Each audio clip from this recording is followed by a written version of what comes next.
All right. So I wasn't sure you're going to be able to join us, Justin. I know you're doing your civic duty and whatnot down there in the Queen City.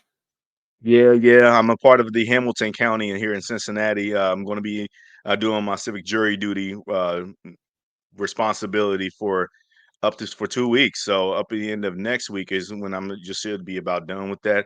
But I don't really want to talk about jury duty because we got actually a little bit of an emergency signing alert potentially. Sheldon Rankins closing in on a deal with the Cincinnati Bengals. Potentially? Who's reporting that? Tim, you got that info, right? Who Yeah. reported that, Tim? That was reported by Jeremy Fowler. Says sources Sheldon Rankins with the Bengals are close in on a contract agreement expected to be done tonight. Well, I mean, that's man. a pretty reliable source, but I like my deals in ink. Yeah. Coffee is for closers. Close the deal. Get the signature. Let's Yes. go. Yes, please. That will be awesome. Also, former Bengal notification alert, as I'm just seeing from sources, that Jonah Williams is expected to sign with the Arizona Cardinals. Yep. Which it's a good we place already to knew he was retire. out the door anyway, so we don't care. Yeah. I mean, we wish you luck, Jonah, but we worried about our team right now, and a Sheldon Rankins addition would be absolutely huge for this team. Big. Which for our listeners out there, because we're in this period where free agency is wild and anything can happen unexpectedly at any given moment, we're going to be keeping our news and our updates and things like that open and available. So that way, when the minute that the news breaks, we're going to give it live on the air. So you'll see this emergency signing alert header that it will be appearing on our show just to let you guys know that something has taken place. And we'll take So the show right off the rails. yeah, that's what I'm talking about. That's my specialty. But let's get back on the rails. We'll start talking about some free agents.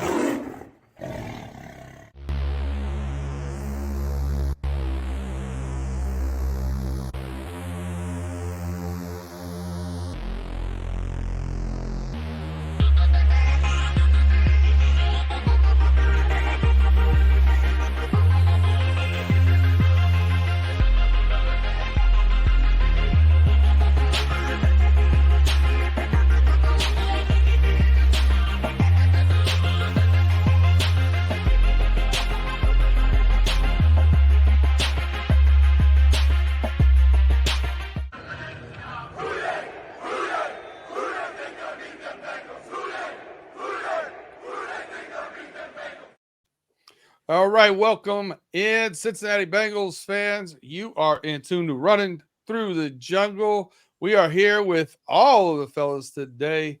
We got Chase Younts, Tim Lyons, Justin Lacey, and myself, Brandon Herriott, in the building. You will hear AKA B Dirt. If you have not tuned in before, you will hear me call that quite a bit. So it happens from time to time. Go ahead, hit that like, subscribe, share button. Tell a friend to tell a friend where you can get all your Bengals off season. Off season is a plentiful, man. I tell you what, the beginning of free agency kind of reminded me of the witching hour, man. I was enjoying this. It was like ding, ding, ding, ding, ding. Yeah. So what were your thoughts about it, Chase?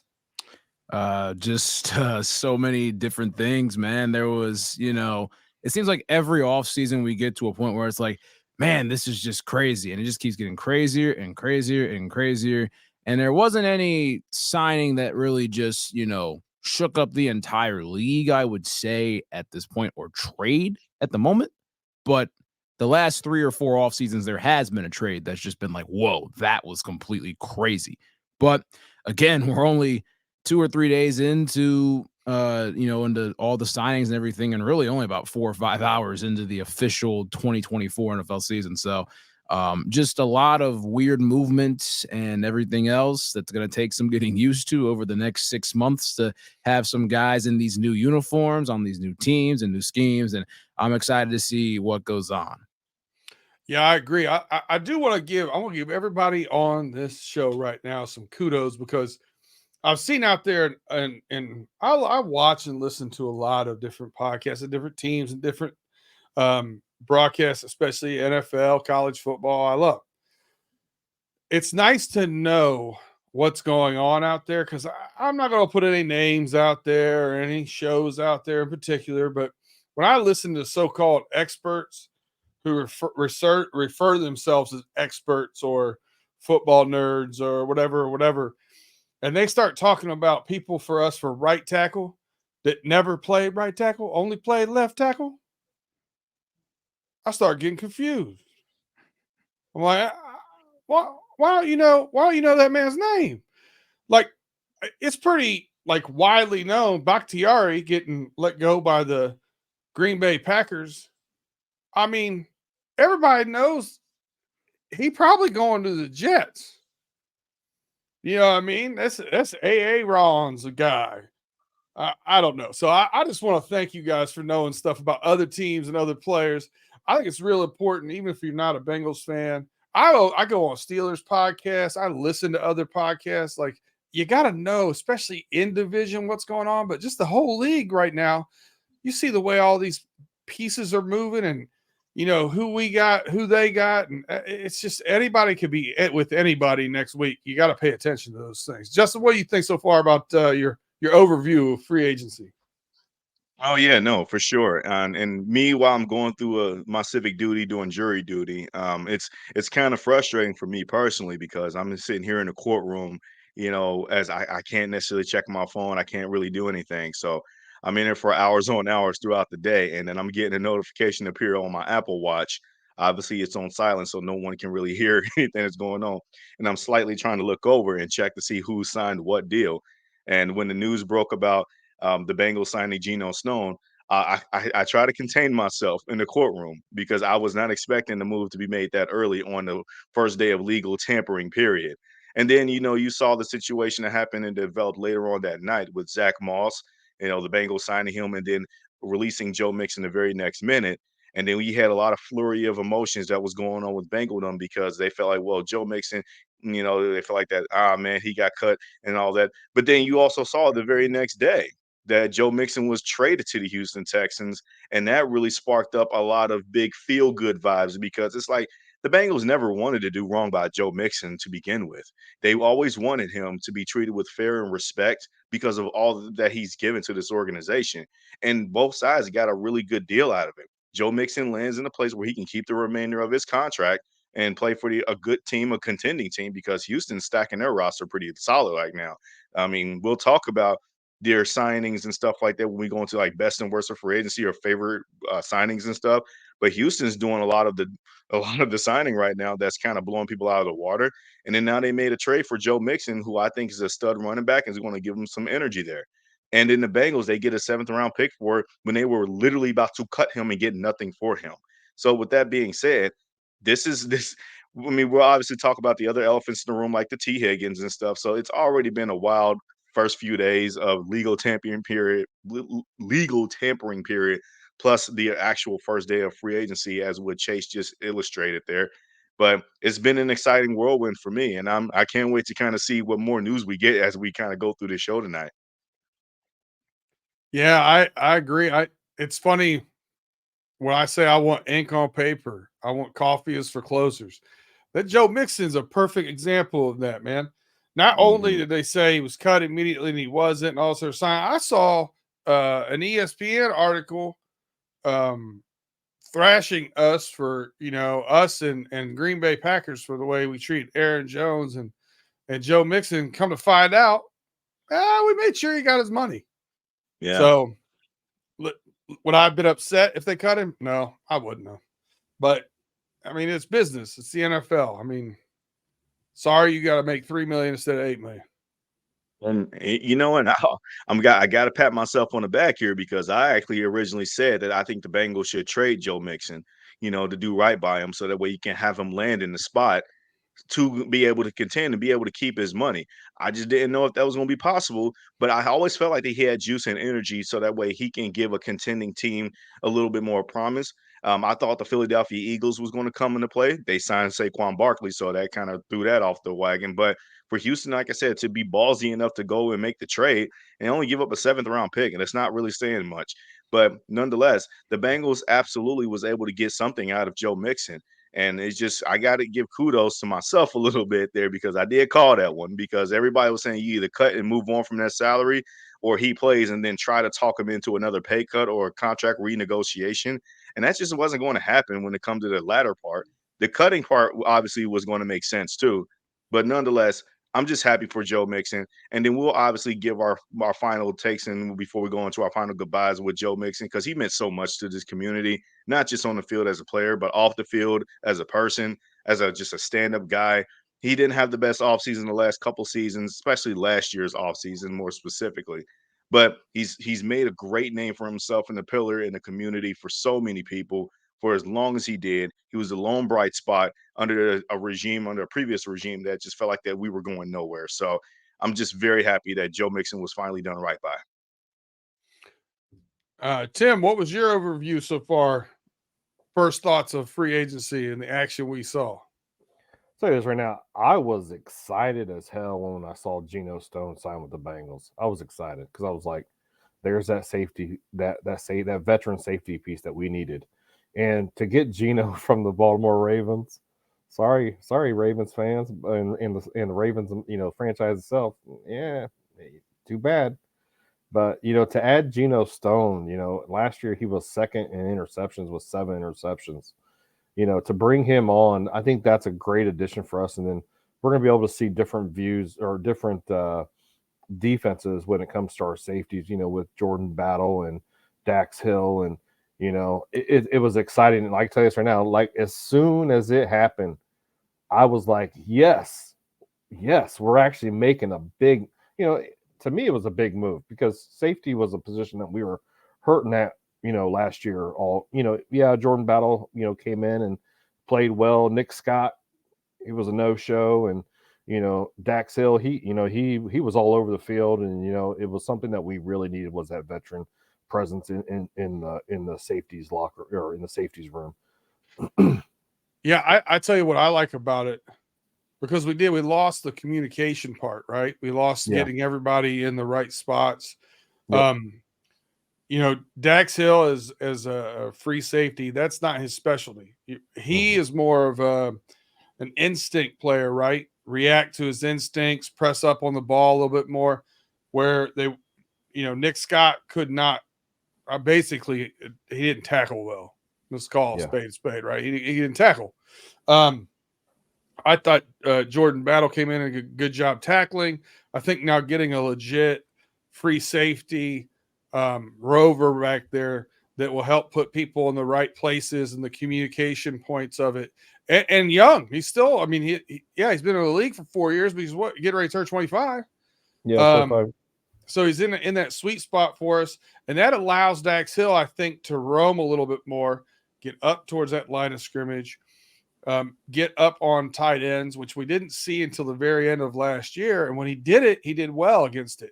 And I think that gives him more of an instinctual position that he can play in a hybrid 3 safety nickel or even on a press man on a tight end kind of deal. So I like that signing too. We just instantly transition there into favorite things real quick from the overview. But what I really want to start off with, and I'll start off with you, Justin, here. I want to know what your least favorite thing right now about free agency is. Is it something that we're miss on signing? Is it something that somebody else hasn't signed or somebody else picked up a bad contract? What's your favorite thing so far in free agency in the early moments here? You said you said favorite, or you also said you saw what's your least favorite? Least favorite. I'm sorry. Least favorite. Gotcha. All right. So least favorite for me personally, number one, I hate false reporting. I can't stand it. It is the absolute thing that just makes me just sick to my stomach.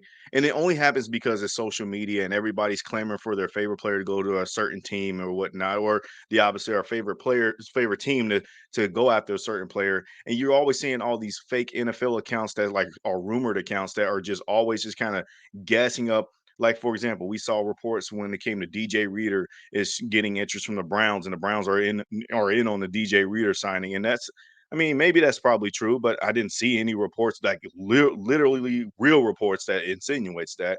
So that's number one of the things that I can't stand the most. That's my least favorite. The other thing is seeing all these crazy overpaid dollar signs for mid-tier guys that people want you to think that are ascending when really they're just overpays.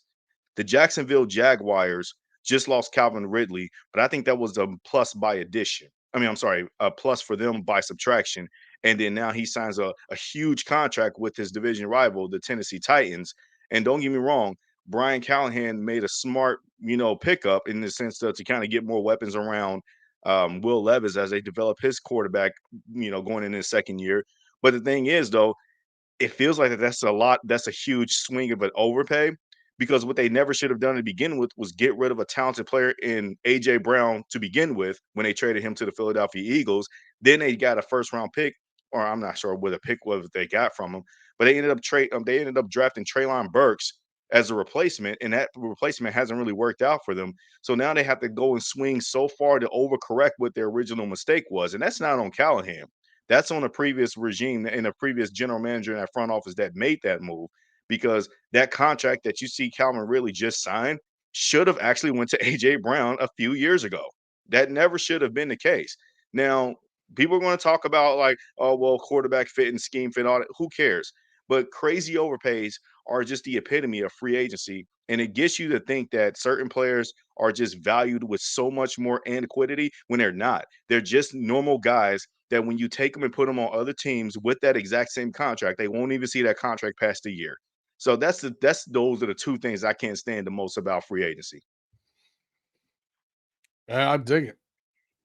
Chase, least favorite thing so far, free agency, the early onset free agency.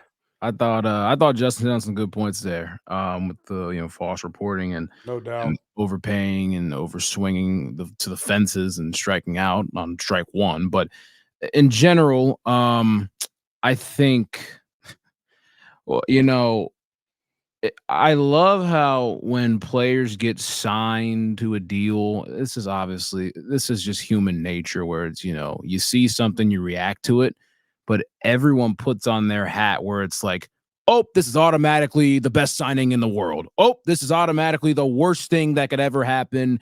This dude's going to already be bad. Dude, you got to see how it plays out. You have to, and it's like, I hate when people go on ahead and say, this is just a random example. All right. Bryce Huff signs a 3-year, $51 million deal. Was it 3 for 51? I can't remember. But he signs a 3-year deal in Philadelphia. Okay. And say there's an Eagles fan that's like, oh, he sucks. He's not good. We already know. Just throwing out random stuff from just trying to create your own narrative out there about a certain player, and you haven't seen him play a snap in that particular uniform. That's what pisses me off.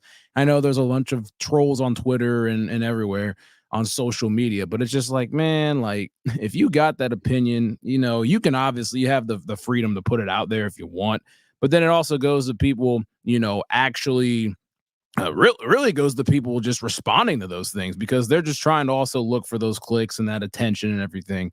And there are a lot of people out there that give the attention.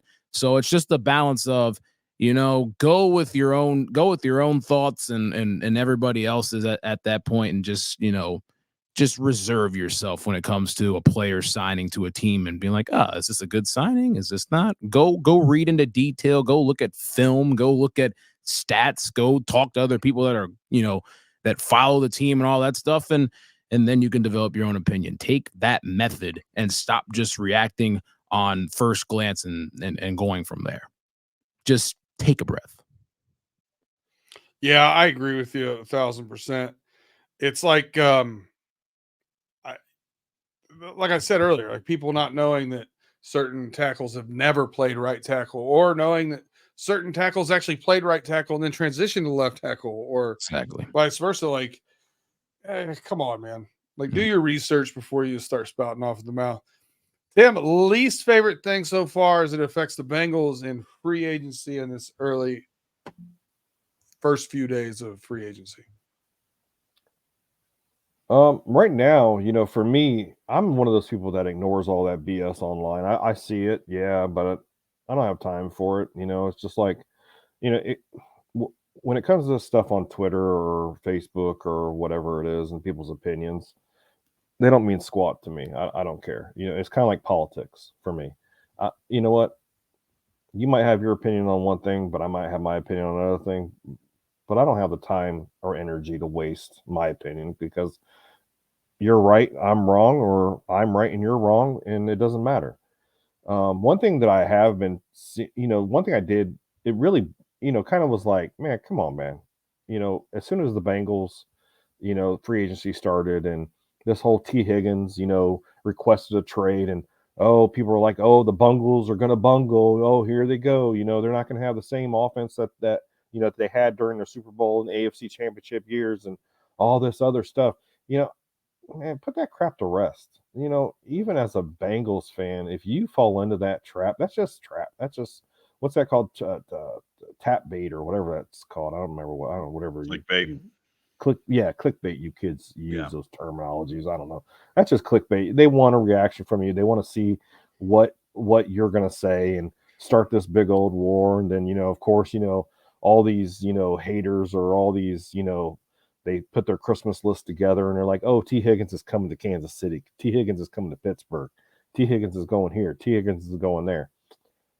You know what? Until a deal is signed, like Brandon said, is signed on the paper on the dotted line, ain't nothing going to happen. Ain't nothing going to happen. Cincinnati Bengals are going to we are either going to sit on T. Higgins and have him play this year, or he's going to get traded. And, it is what it is. Yeah. I like T. I am a Bengals fan. I am also a T. Higgins fan. But in the long run, the Bengals is what matters to me. And I was watching Nightcap with Shannon and Ocho the other night. They were talking about, T. Higgins requesting a trade and all this other stuff. And Ocho said it the best. He said it the best. He goes, the Cincinnati Bengals have this wide receiver situation. They're going to have this wide receiver situation every single year. They're going to either have two number ones on the field at all times. And then when the fourth year comes along and the contract extensions and all this other stuff, they're going to be dealing with this because the Cincinnati Bengals know how to draft wide receivers. We just know how to, besides John Ross. John Ross was a trick on us. But anyways, and Ocho said it best. He goes, those mother effers know how to do it best. They're going to have this situation happen every single year with Chase and whoever that other wide receiver is. It's going to happen every year. So, that's my thought. That's my, that's my little spew. But let's see what happens more. I want to see some more free agents happen. I want to see what's going to go on. Go ahead. Brandon, before you go into your least favorite, let's go right into that about the T. Higgins trade request, because that's an obvious elephant in the room that, that thank you, Tim, for bringing up that should have been discussed. Similar to the Joe Mixon thing, it feels like that you're starting to kind of feel this unnecessary divide regarding T. Higgins, if he should be traded or whatever the case may be to accumulate assets. I think that these type of things just happen. I think at the end of the day, T. Higgins is going to come back and play football for the Cincinnati Bengals, unless a trade offer blows the Bengals' heads away and be like, okay, we got to make that happen. Because at the end of the day, T. Higgins is still one of the pieces that make your team better when he's there and he's available. But I also understand the element that the Bengals are taking in a certain way is that, look, I see guys like Michael Pittman Jr. getting crazy contracts, which Michael Pittman Jr. actually has a contract that he deserves. Some might argue that Michael Pittman and T. Higgins are roughly the same guy. Some may even argue that T. Higgins is better than Pittman Jr. You'll probably get that argument from me. I'll even let you know. However, Michael Pittman and his situation in Indianapolis is far different than T. Higgins here in Cincinnati. He doesn't have a number one wide receiver that, like a true number one, like a Jamar Chase that's opposite beside him. Michael Pittman is kind of it. And if it's not him, they're not running the ball with Jonathan Taylor, or they have to do a mad scramble just to see if they can throw checkdowns to their tight ends in Indianapolis. But the explosive element to that offense in Indy is Michael Pittman Jr. So I think that everybody's also bringing this thing with the Dave Mulgeta and stuff like that. Look, he has to do what he has to do for his clients because, look, he did posted a tweet that kind of went a little bit of a dig at the Bengals front office and at fans a bit, because it's no secret. Not a lot of Bengals fans like David Mulgeta, but the respect is there, is that he wants to get his guys paid. Calvin Ridley is actually one of his clients, and you saw what kind of contract he just signed. The thing is, though, as I just mentioned earlier about one of my dislikes, is seeing these crazy contracts where over killers on players that are really got that just kind of like has inflated value, that are really not what you really think that they are, but they want you to believe that they are, not the players themselves, but the people around them. They want you to believe that they're this high caliber, this high class of a player that deserves fully guaranteed and max deal contracts. When in the reality is, we just saw it with the safety market, like a Justin Simmons, who was also a client of Dave Mulgeta as well too. He signed this crazy extension 2 years ago, and now 2 years later he's cut. We're constantly seeing that too, but nobody cares about that because they're only doing what's best in interest for the players, which I get and I truly respect. But at the end of the day, you're going to constantly going to be at this stalemate because the Bengals front office looks at it as T. Higgins. We're offering you a fair contract, like a great contract at that. The number's probably a really good contract for his market. He hasn't made a Pro Bowl yet. He's had some injury issues. Do we believe that he can ascend to a high level? Absolutely. But we want to be able to see it to validate it before obviously lending that contract to him, knowing we still got Jamar Chase on the radar, who already has proven that he's a Pro Bowler and an all-pro receiver every year has been in the league. So it's a lot of friction between the both sides. But I think at the end of the day, T. Higgins knows he wants to play with the Bengals. He wants to be a Bengal. He doesn't want to leave Cincinnati. It's just a move that has to be made. And I think it's this move that David Mulgeta has planted so that way it can try to tip the scale and leverage in his favor. But what it's really doing is driving up the asking price for the Bengals to get assets in return for T. Higgins. So I'll leave it at that to enough as a part of team because he's not a free agent. Okay. He's playing under the tag. Right. And we got other things to talk about when it comes to free agents here. Let me ask you just a ballpark range. You don't have to be exact with a date here. I don't expect that, but ballpark Sure. range. How long ago did I say tag and trade T. Higgins? Week 10. I would say like about like a few months ago. We were still playing football. Yeah. Right. Yeah. David Mulgeta. Here's the part that I'm going to tell you that I don't like so far that I've seen. Is, he made the comment that the Bengals have not negotiated contract for over a year. Jamar Chase immediately responded and said, "Quit lying on my boy." That dude. Yep. Here's the cold stone facts about what's going on. And listen, David Mulgeta has done a great job getting his guys paid and get guaranteed money and all that kind of jazz. He's got Ridley a monster contract that I don't think he deserves. T. Higgins is not going to get a 4-year deal where 2.5 to 3 years of that money is guaranteed by the Cincinnati Bengals when he has not finished a full season because of soft tissue injury every year. It is what it is, man. If somebody else is going to be willing to give him that money or do that, fine. That's the reason why I'm a sign and trade or a tag and trade situation, because I want to get something out of it. Yeah. And to your point, let's say the Bengals do ultimately go through that signature and have T. Higgins break the bank since he's due up for that contract, and he gets injured again, and now you gotta pay Jamar Chase, and then they both are going to be in max deals. So you got 3 guys in super max deals: Burrow, Chase, and Higgins. And then let's say that they go into their second year. T. Higgins goes to the second year of that supermax deal, year 2 of it. Let's say he signs a 3-year deal. So let's say he signs Michael Pittman Jr.'s deal, which I think is a great deal, by the way. Let's say he signs that deal, and Jamar Chase signs his deal, his mega deal next offseason. T. Higgins gets hurt this upcoming season in 2024, since now we're in the new league year. And then he gets hurt again, has a soft tissue injury, has potential, but it's still just the same T. Higgins that we have always known, still misses out on a Pro Bowl, still has the potential to show Pro Bowl caliber, but he's not really living up to that contract. You want to know what fans are going to clamor for? Cutting him. They want trading him.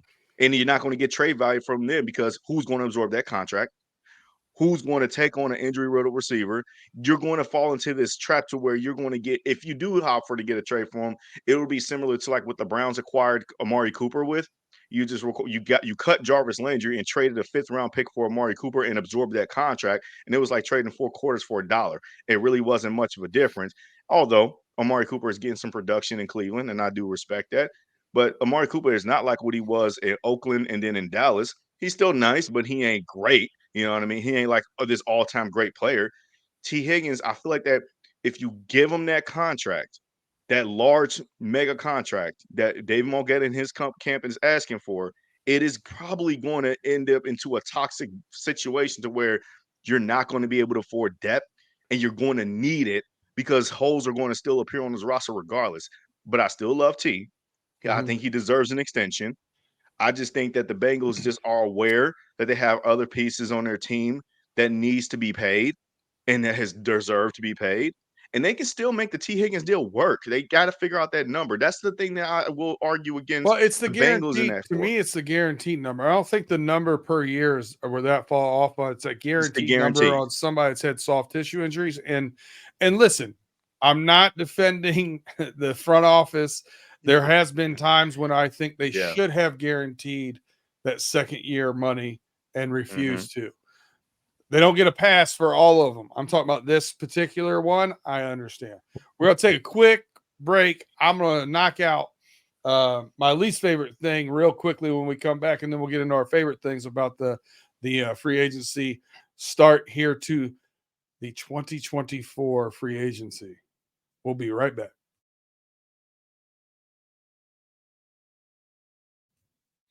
Welcome back to Runnin Thru the Jungle. Once again, we've got the whole crew here. Tim Lyons, Justin Lacey, Chase Youts, and me, Brandon Herriott, here with you.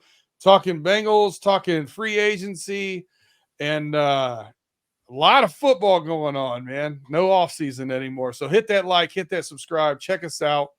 We're not going to give you that fluff. We're just going to give you the important stuff. When we left off, I was left with my least favorite thing because we went off on a tangent about, and rightfully so, about T. Higgins and the trade request. But my least favorite thing is going to be real easy. Patrick Queen. Man, why can't we get that man out of the division? Right. He tried to fight Joe Burrow at LSU, and then he goes to the Ravens, and now he's going to go to the Steelers. Like, yeah, just get away from us, man. It's like a fly that won't leave. Yeah. It's terrible. I do want to say, too, before you continue, the final numbers have kicked in for the Bengals with Sheldon Rankins. It is a 2-year deal, $26 million deal. I don't know how much is guaranteed, but this was as of a few minutes ago. So that was a terrific. And here's the crazy part about it is that Sheldon Rankins is a guy that's is 30s plus. So the Bengals finally signed a guy post 30 years old. So that's something that the front office haven't done, and they're trying to adapt into that new wave. But 1 or 2 year deal, I think that's the sweet spot for somebody 30, 31, 32 years old. Yeah, I think so too.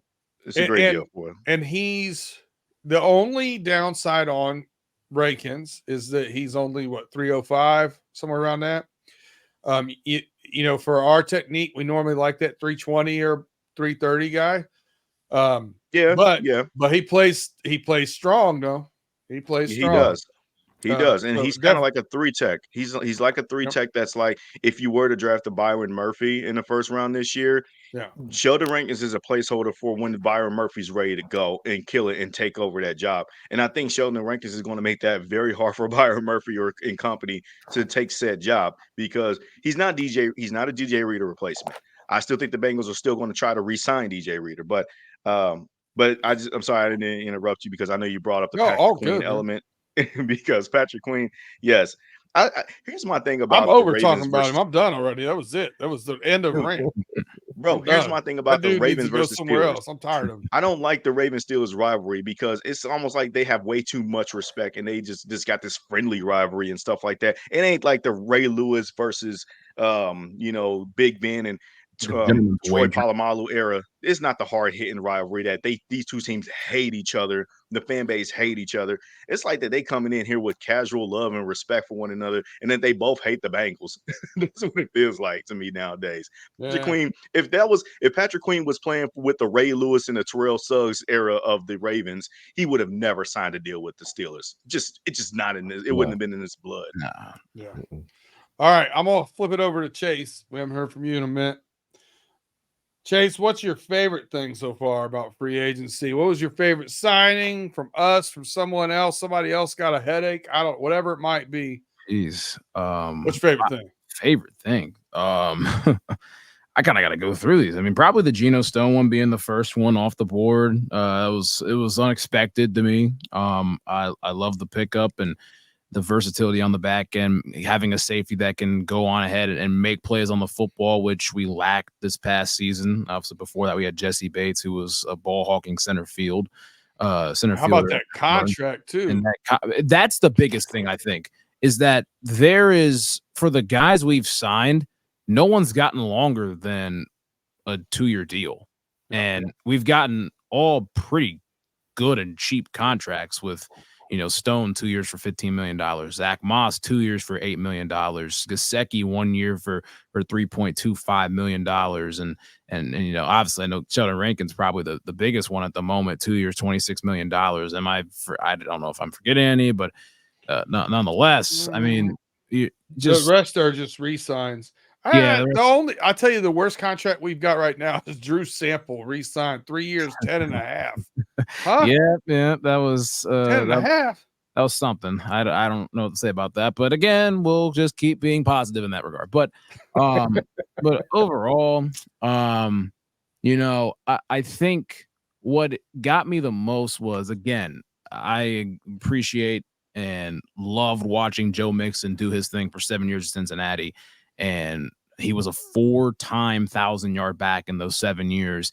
And he played 6 full seasons because he got injured in 2020. So every time he was on the field, there was a pretty good shot that he was going to be an 1,000-yard back.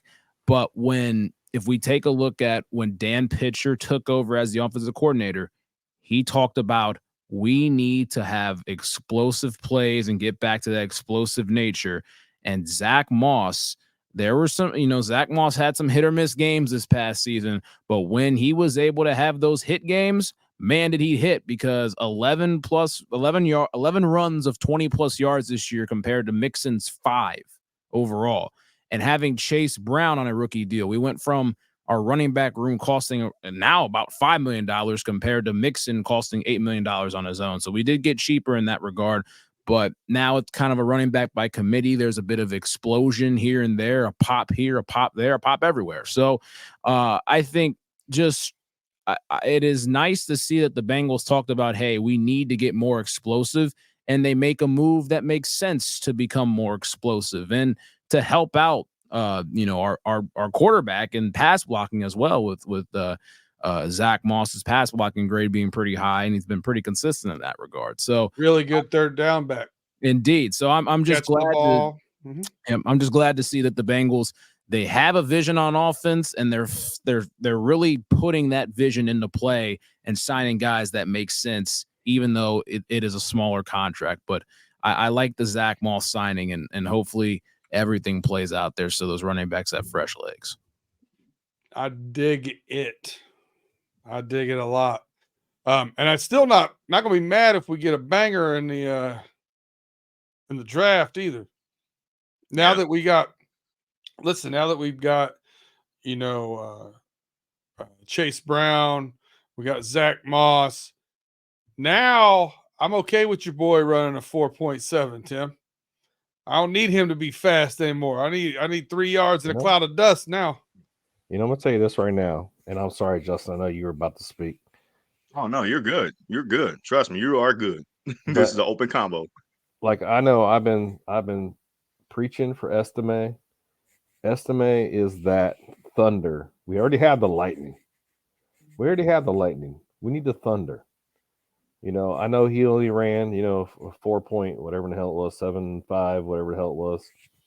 Who cares? I know Derrick Henry, he ran like a 4.4, 4.5 at the combine, but I was hoping, I'm going to be honest with you guys. I love Derrick Henry. I've loved Derrick Henry since he was in college with Alabama.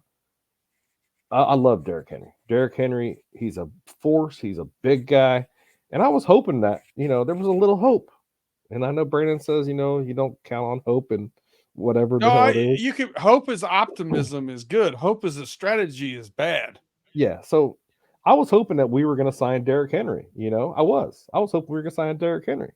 But Estime, bro, if Estime comes to Cincy, I'll be so excited. I'll be excited. I will be like, run the damn ball, give Estime the ball, let him just beat those hog mollies up in the middle of the field, and just watch him work. Now, other than being a Michigan fan and wanting Blake Corum, I know a lot of people out there hate Michigan. It's okay. I'll take Blake. Everybody can root for whoever they want to. But other than that, another big reason why I'd like to sign him is my girl is a Steelers fan, and she fell in love with Blake Corum this year and said that if he signs with the Bengals, she's going to become a Bengals fan. So I'm like, come on, Corum, come on over there. Yeah. All right, Justin. Let's segue into you. Favorite thing so far about this here early onset free agency? I did actually initially had Zack Moss on my list as my first because I felt like that he was a guy that can complement, and this is while Mixon was still here.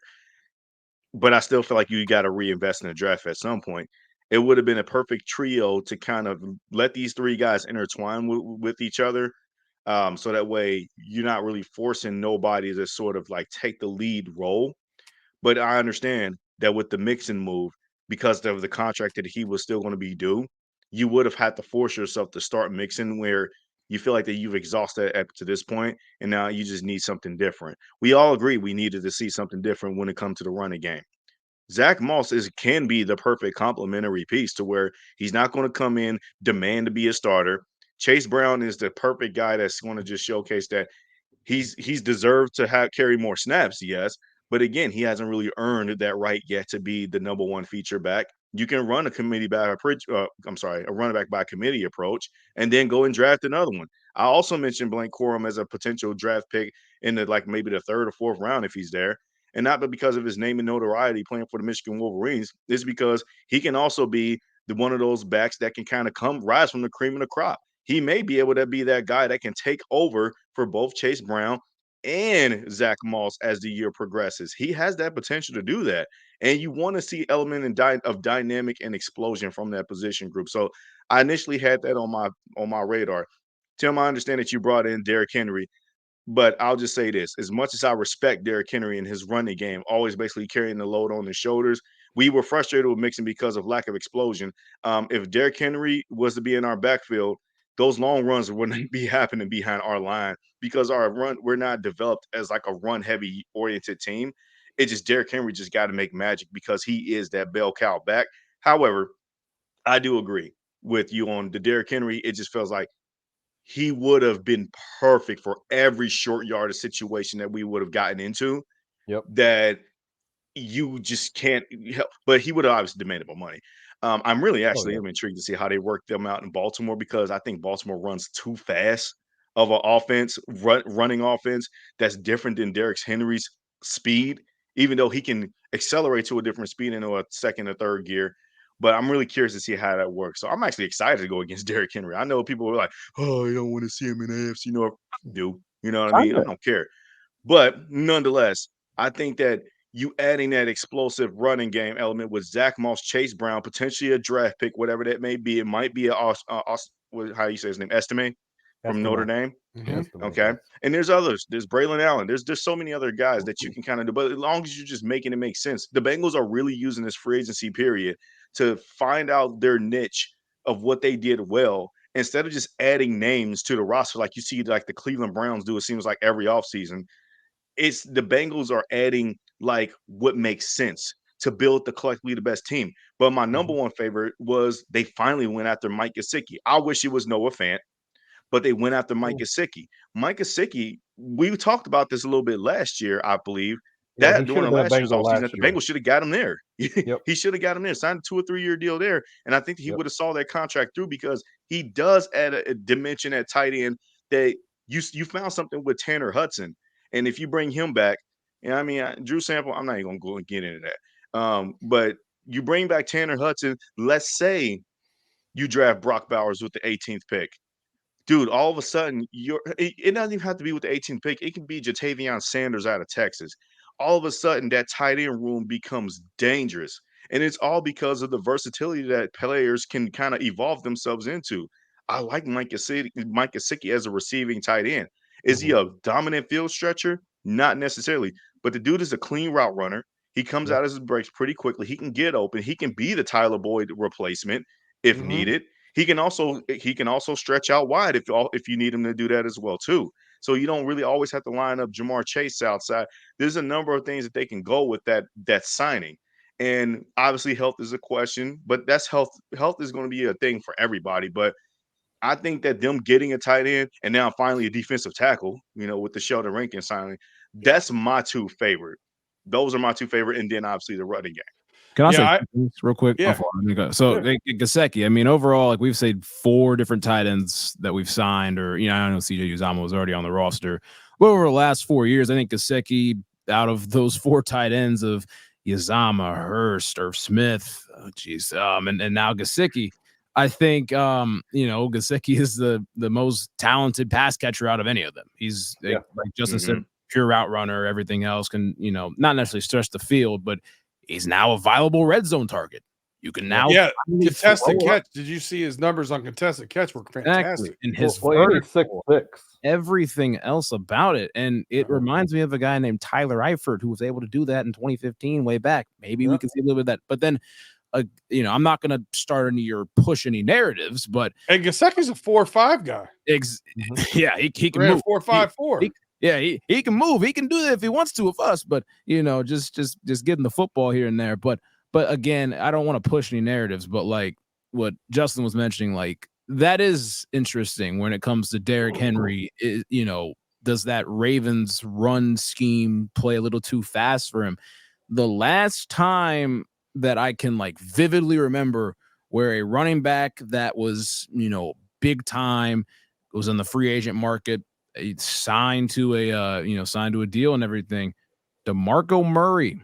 Remember that? Y'all can't read it. Is that Rankins deal? Rankins cut for 26. Yeah, I think it's 2 years, $26 million, but $2 million deal. We had mentioned. We had mentioned that. So I'll say like DeMarco Murray, remember when he went from the Cowboys to the Eagles, 2 completely different running styles. And I'm not saying Derrick Henry is going to end up being like DeMarco Murray, but that is something to look at, though. With the Cowboys, they ran a lot of downhill, in between the tackles, power, halfback dives, a lot of stuff that just allowed DeMarco Murray to have that tunnel vision inside the tackles.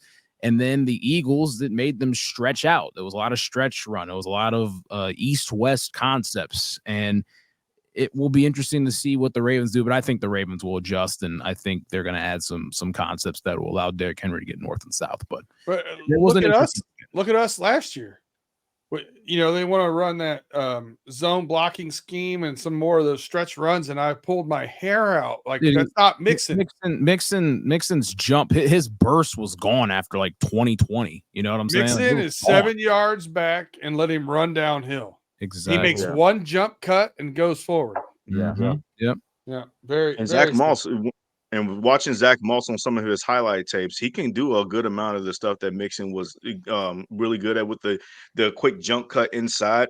I've seen a lot of that on tape when I was watching him, because I'm not saying that, Zack Moss, he's going to be he was a good value addition for the Bengals for what we're asking him to be in his running back room. So I just want to add that there too. Contracts, you got to have some sort of value here and there. You got to, get a McPick 2 or whatever, like McDonald's, right? But, go on ahead and get McPick. Zack Moss. Tim, your favorite was Geno Stone, right? Yeah, Geno Stone was my favorite. I was happy to see Mike Gesicki get a deal. Like you said, he has hands. He's going to be able to fill in that Tyler Boyd spot. Zack Moss, I'm going to be honest with you guys, I wasn't too excited about Zack Moss at first. And I knew what he could do, because I watch a lot of football, just like everybody else does. And I knew what he could do, but I wasn't too familiarized with him. But he played like crap against us. Yeah. So I went back and watched his highlights last year, and I was like, okay, he's got that explosion. He's got that, that launch. He's gonna be a good guy on stretch plays and stuff like that. And then, of course, with us adding Sheldon Rankins now, that's exciting. That's a good addition to the Bengals. Now, needed addition. Yeah, and I know we're running out of time here, but I kind of wanted to, I'm kind of thinking about this whole Gesicki thing, and we brought, damn, what was his name? The guy that we just re-signed, the Drew tight end, Sample. Drew Sample. Yeah, I'm sorry, guys, I still got a little bit of excuse me, a little bit of brain left. Yeah, boy. Sorry, y'all didn't hear that. Y'all didn't hear that. A little bit of cloud brain going on.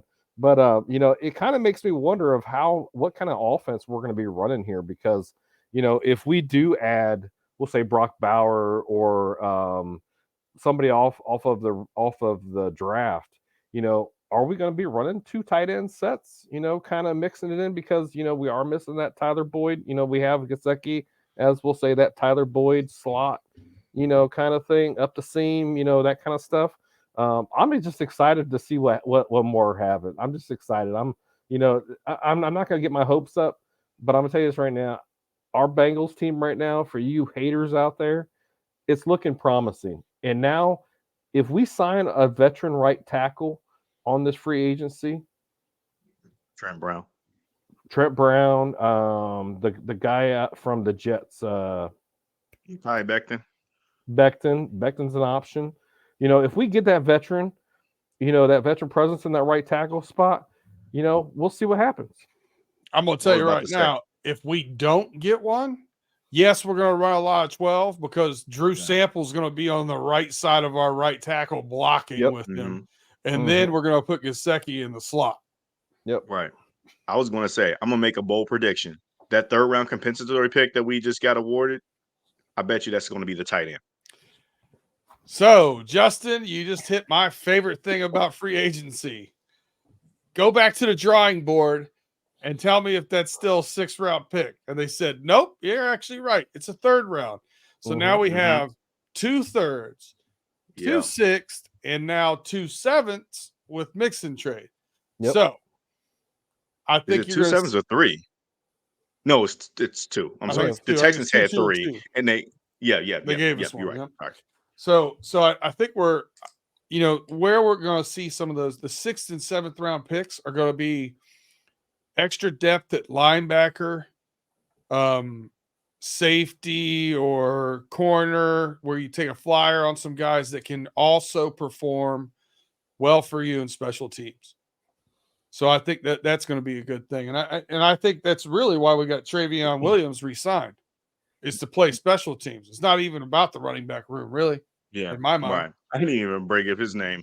We got him, Akeem Davis Gaither, re-signed 1 year, $3 million. That gives you a little more depth again at linebacker, at least somebody that's familiar with the situation, and also a good special teams player.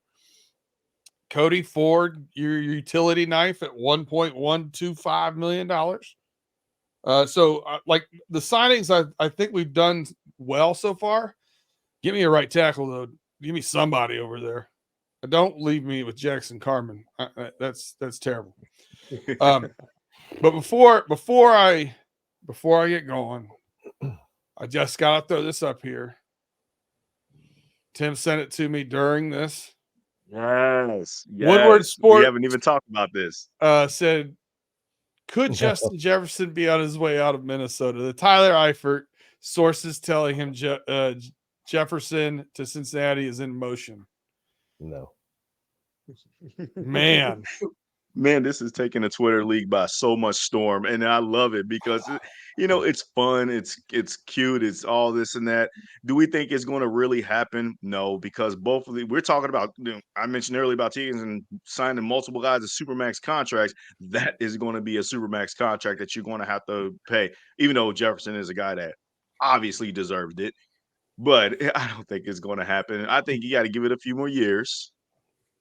Then maybe it might happen. Yeah, it's got to go later in their careers. And I saw a Twitter post where it was Braxton Wheeler. He said, Bengals Twitter is dead ass so strong. We literally created a rumor that JJ might come to Cincinnati with zero validity, and the outside world is now covering the story. I love Bengals fans, bro. I love it. Something. So I don't know if you guys ever see Jungle Jim, the guy that was in Kansas City announcing it. Oh my God, some of the stuff that he's put in.